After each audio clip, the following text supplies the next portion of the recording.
जय सद्गुरू मित्रांनो आता मी कॉलेजला गेलो नाही तर पप्पाचा डबा द्यायचा होता. पप्पाचा डबा घेतला आणि दिला आणि गेलो पेट्रोल भरायला गेलो. येताना बोलली मम्मी भाजी घेतली. घरी गेलो, तयारी केली, बॅगा भरल्या आणि निघालो मावशींची जायला निघालो आम्ही. पहिला जाऊन पुढं जसं काय याला घेऊन जाणार आम्ही.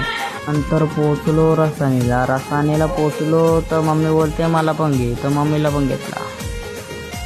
दौडायला तर पोचलो मावशींची तर पोचलो आणि बसते ते दोघं झोपल्या.